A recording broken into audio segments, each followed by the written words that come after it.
चलिए मार्केट में सबसे पहले एक नज़र डालते हैं और 100 पॉइंट सेंचुरी मारने के साथ निफ्टी 19,480 19,500 के बिल्कुल करीब खड़ा है और बैंक निफ्टी 44,670 वहाँ पे हल्का की, हालांकि कंपैरेटिवली थोड़ी सी कम है लेकिन स्ट्रॉन्ग ट्रेड है।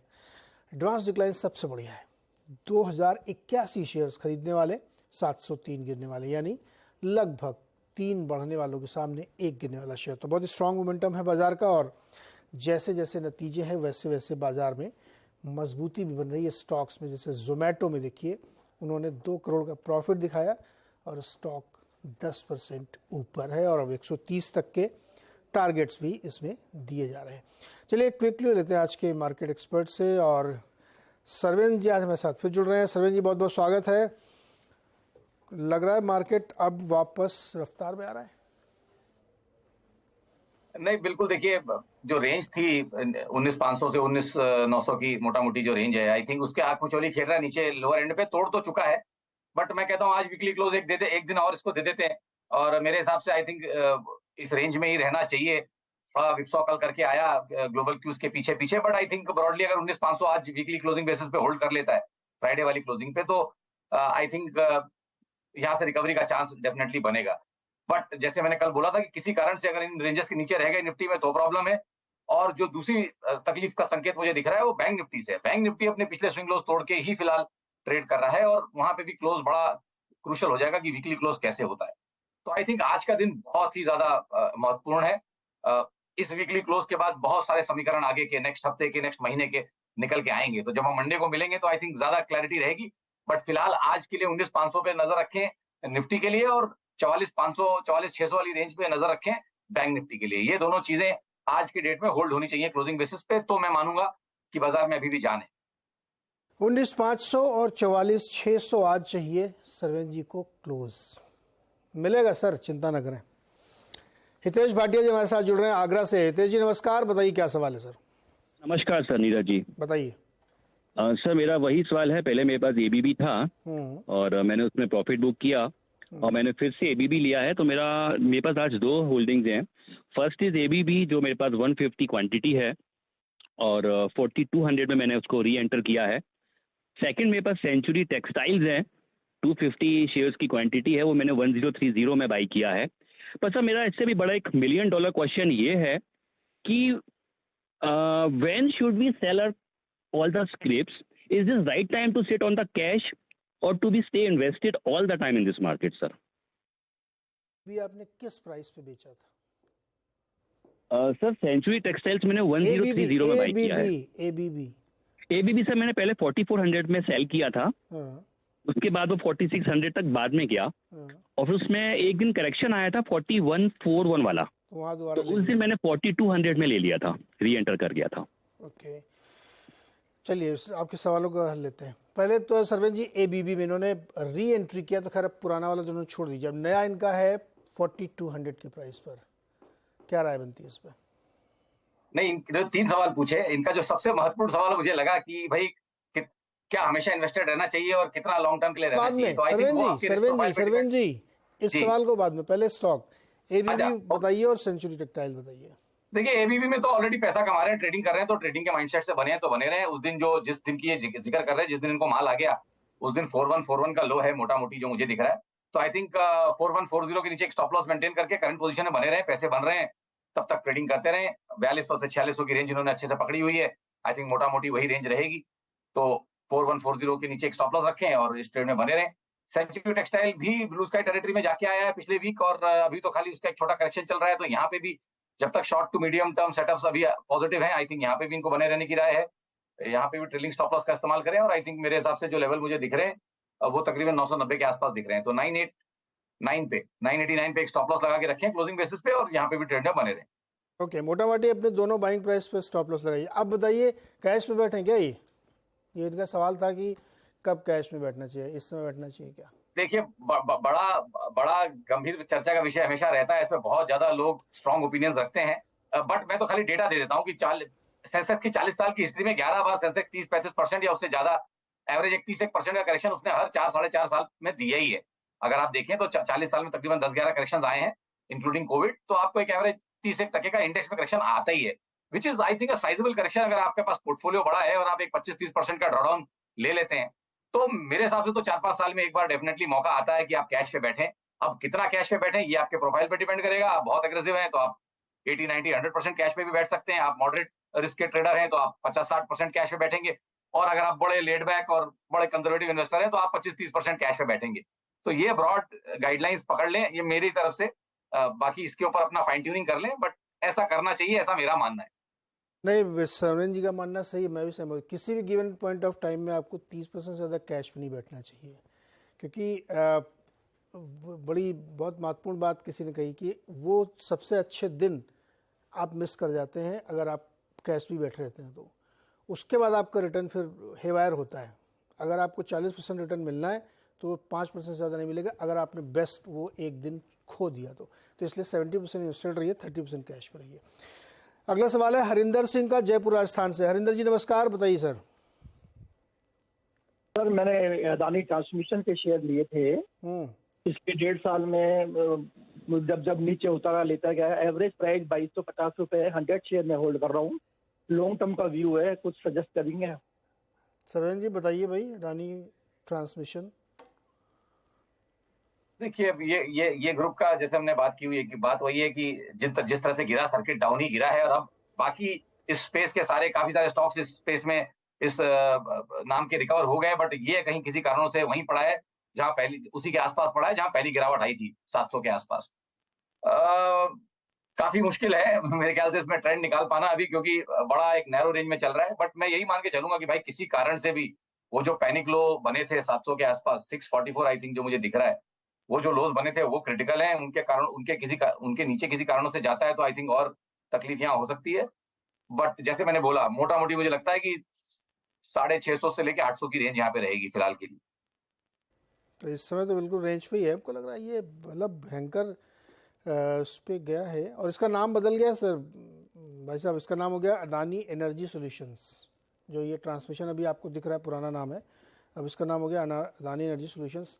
तो चूंकि आपका प्राइस अभी भी बहुत ऊपर है जहां से आपने खरीदना शुरू किया, एवरेज 2200, तो आप बने रहिए सर, आपके पास कोई चॉइस नहीं। बेच के नुकसान करने कोई फ़ायदा नहीं।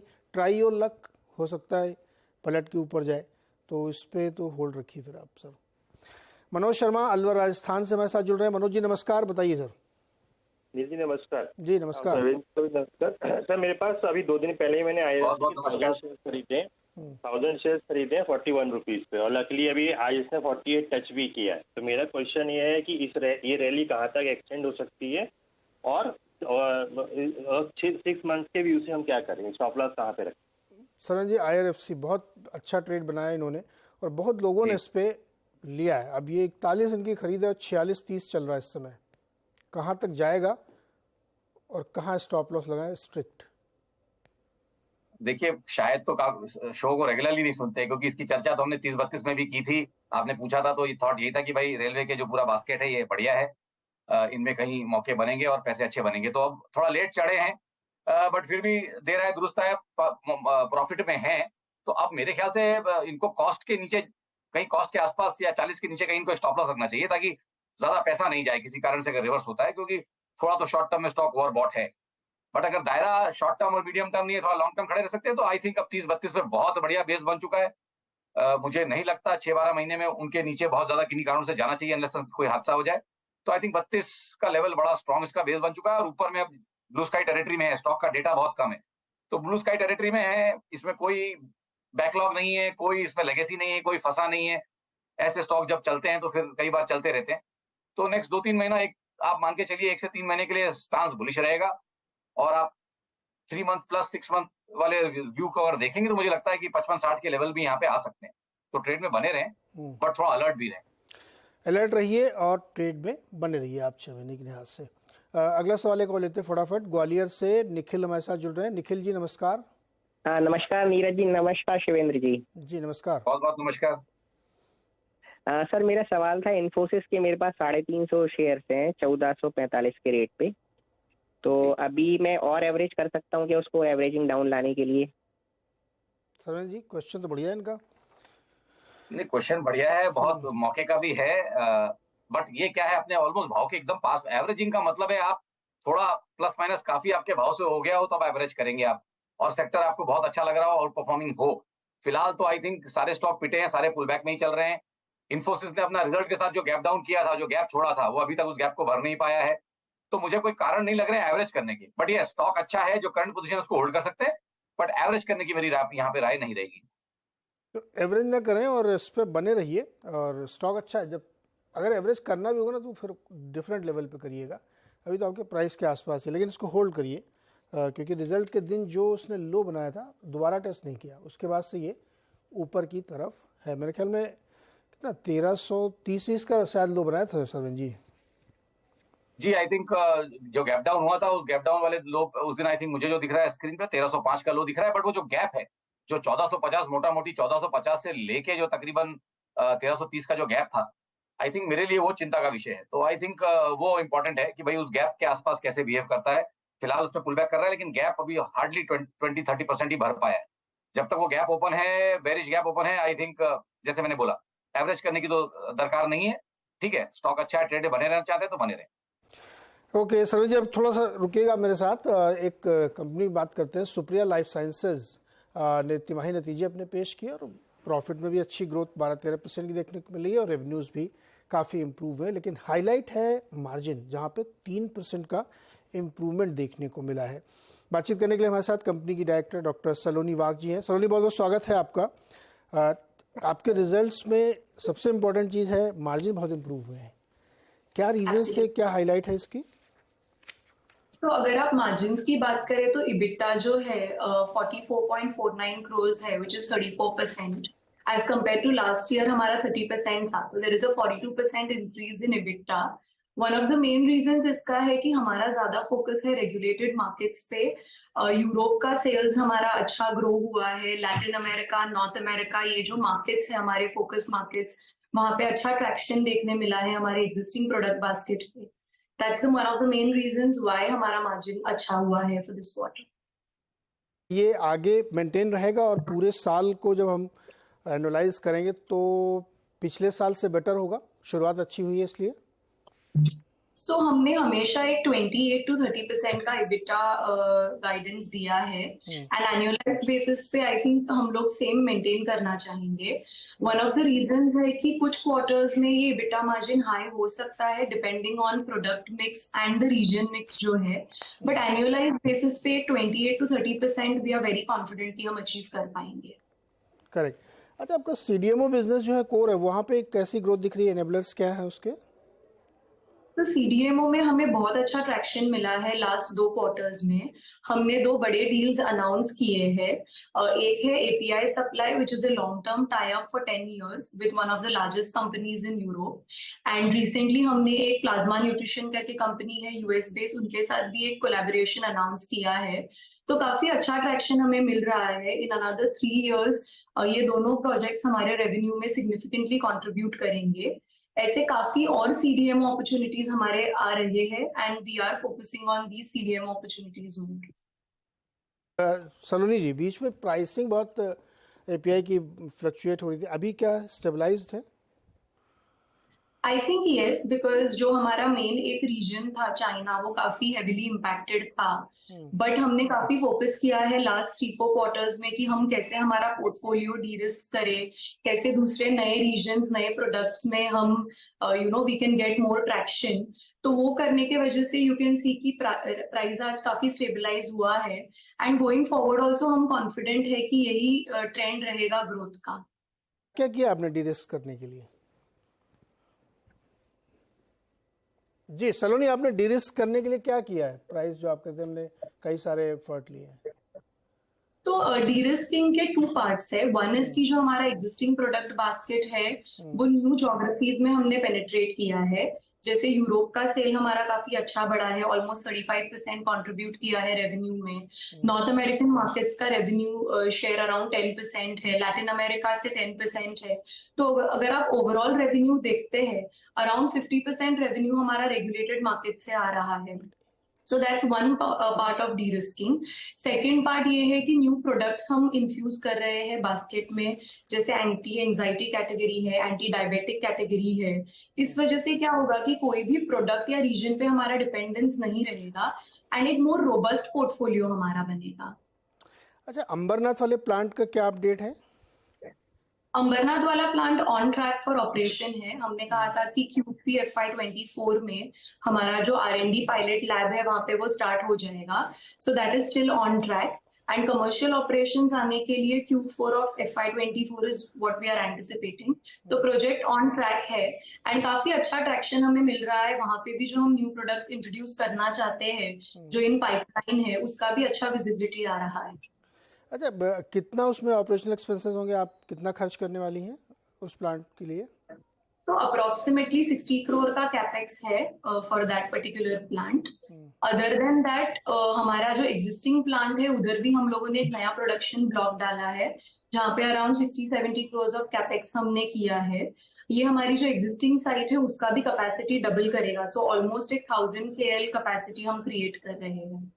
ओके डॉक्टर सलोनी, बहुत बहुत शुक्रिया हमारे साथ जुड़ने के लिए। Thank you very much. Thank you. Sarven ji, हालांकि रीसेंट लिस्टिंग है ये सुप्रिया लाइफ, बहुत ज़्यादा डेटा नहीं होगा, फिर भी जितना डेटा उसके हिसाब से क्या कॉल बनती है आपकी? देखिए, शॉर्ट टर्म ही इसे यहाँ व्यू पकड़ते हैं तो एक नेक्स्ट 15 से 20 वर्किंग डेज के लिए अगर हम सोचें तो मुझे दिखता है कि 260 के आसपास बढ़िया सपोर्ट्स रहे हैं इसको, वहाँ पे इसके लंबे अवधि के एवरेजेस सपोर्ट्स भी हैं। तो आई थिंक जब तक 260 के ऊपर 255-60 के ऊपर टिका हुआ है, आई थिंक ऊपर में ट्रैक्शन व्यू पॉजिटिव है और आई थिंक ऊपर में आपको 300-305 के टारगेट्स भी यहाँ आते हुए दिखने चाहिए। ओके, जोमेटो पे क्या टारगेट दिखेगा? जी माफ कीजिएगा, जोमेटो पे क्या टारगेट दिखेगा? आज 10% जी ऊपर है। जी जी। देखिए ये एक थोड़ा सा लेगेसी स्टॉक है, इसमें हर भाव से लोग फंसे हुए हैं, तो इसको ऊपर जाने में थोड़ा थोड़ा प्रेशर आते रहेंगे, बट फिलहाल अच्छा मोमेंटम, अच्छा ट्रैक्शन पकड़ा है। डेटा यहाँ पे भी कम है तो एक पैटर्न सेटअप अच्छा बना था। आई थिंक उसके टारगेट्स की तरफ ये बढ़ रहा है। 75 पे एक नेकलाइन का ब्रेकआउट हुआ। आई थिंक यहाँ पे आपको 105-110 के टारगेट्स एक्सट्रीम शॉर्ट टर्म में यहाँ पे आपको देखने मिलने चाहिए। अच्छा, बहुत दिनों बाद आज जुबिलेंट फूड में 4% की तेजी है, 512 के ऊपर ट्रेड कर रहा है, क्या राय बनती है वहाँ पे? देखिए, यहाँ पे मेरा थॉट है कि फिलहाल तो आई थिंक बढ़िया परफॉर्मेंस रही है स्टॉक की और अब आज जो चला है आई थिंक डेफिनेटली इसने भी शॉर्ट टर्म में एक मोमेंटम पकड़ा है। आई थिंक ये मोमेंटम इसको कैरी करेगा तकरीबन 520-525 तक, एज लॉन्ग एज हम अब वापस 500 के नीचे नहीं जा रहे हैं। ओके सरविन, ग्रासिम को देखिए चार्ट पे, ये एक बहुत दिनों से एक ही ट्रेड रेंज में फंसा हुआ है। 1835 पे इस समय ट्रेड कर रहा है, 1750 से 1850 के बीच में इसने लंबा समय गुजारा है। कोई पैटर्न बन रहा है क्या इसमें? देखिए सर, मोस्टली तो कितना इसमें तो एक होल्डिंग कंपनी जैसा स्ट्रक्चर भी इसमें आ गया है, बहुत सारे आई थिंक नाम इनमें इसके पास हैं। आई थिंक उस नजरिए से देखें तो अब इसके लिए आपको दिख रहा है कि भाई रेंज बाउंड और बहुत ज्यादा हाई बीटा नहीं है ये, बट आप मान के चलिए कि इसका जो हाई था 2021 का, आई थिंक उसको ये चैलेंज कर रहा है। अभी तक उसको डिसाइसिवली निकाल नहीं पाया, तो आई थिंक वो 1920 के स्तर हैं, वो भी इसके निकले नहीं है। तो जब तक वहां से निकल नहीं जाता क्लियर कट, तब तक I think medium to long term risk reward यहाँ पे नेगेटिव है। अब यहाँ पे आप लेके और पैसे आपके इंक्रीमेंटली बड़े पैसे नहीं बन पाएंगे यहाँ पे। ओके, दिलीप गुप्ता भोपाल से जुड़ रहे हैं। दिलीप जी नमस्कार, बताइए सर। हाँ नमस्कार जी। जी वेदांता सर मैंने लिए थे 279 में मार्च में, तो क्या करना चाहिए? 500 शेयर है और अदानी विल्मा 300 है, 419 के। प्रोमोटर जी खुद ही बेच रहे हैं वेदांता। सरवन जी वेदांता बताइए भाई, 251 पे चल रहा है अभी और 280 पे लगभग इन्होंने खरीदा है। नहीं देखिए, मेटल स्पेस में और ओवरऑल स्पेस में भी मुझे वीकनेस लगती है और ये स्टॉक में तो खैर वीकनेस है ही, जैसे आपने कारण बताए। आई थिंक इसकी चर्चा हमने इसके पहले भी की थी, कल के शो में, इसके पहले वाले शो में। थॉट यही है कि ये अपने पिछले जो लोज इसके जो बने थे, जो जून जुलाई के जो लोज हैं इसके 2022 के, आई थिंक जो तकरीबन 200 के आसपास थे, आई थिंक उन एरियाज के आसपास ये किन्हीं कारणों से फिसलेगा। अब कारण बीच बीच में आते रहेंगे कुछ ना कुछ, बट आई थिंक क्लियरली जिस तरह का गैप डाउन से इसने स्टार्ट की अपनी डिक्लाइन, 200-205 के स्तर यहाँ मुझे नेक्स्ट 3 से 6 महीने में आते हुए दिख रहे हैं। तो मेरी तो राय रहेगी अगर ट्रेड कर सके, छोड़ के ले सके तो भी बेहतर, नहीं तो आई थिंक शॉर्ट टर्म में तो उनको ट्रेडिंग करनी पड़ेगी, नहीं तो फिर इनको खड़े रहना पड़ेगा 200 रुपए तक। भाई या तो खड़े रहिए या फिर इसमें शॉर्ट टर्म में ट्रेडिंग कर लीजिए। वेदांता का चार्ट ये कह रहा है। सरवन जी बहुत बहुत शुक्रिया जुड़ने के लिए और दर्शकों की मदद करने के लिए। गुप्ता जी, आपका जो दूसरा सवाल था ना अडानी विल्मर वाला, उसको वो 300 लिए मैंने 419 के रेट में। सर सुनो तो जवाब दे रहा हूँ मैं। उसको हम लोग थोड़ा इसलिए अवॉइड करते हैं, बहुत न्यूज़ ड्रिवन है, उस पूरे ग्रुप में इतनी खबरें आती रहती है कि वो चार्ट पे कुछ पैटर्न समझ में नहीं आता। तो अडानी वाले ग्रुप में ज़्यादातर हम लोग कोशिश करते हैं कि कोई राय वैसी फर्म ना दें, क्योंकि वो राय गड़बड़ा जाती, कोई खबर आ गई अचानक से। तो इसलिए इसको आपने अगर लिया है तो बनाए रखिए, देखते हैं आगे क्या होता है, ट्राई करते हैं। चलिए, अब शुक्रिया यहाँ पे सभी मेहमानों का, और हम एक छोटा सा ब्रेक लेते हैं। ब्रेक पे जाते समय आपको बताएं कि 19,455 पे निफ्टी ट्रेड कर रहा है। ब्रेक के बाद खिलाड़ी नंबर 1।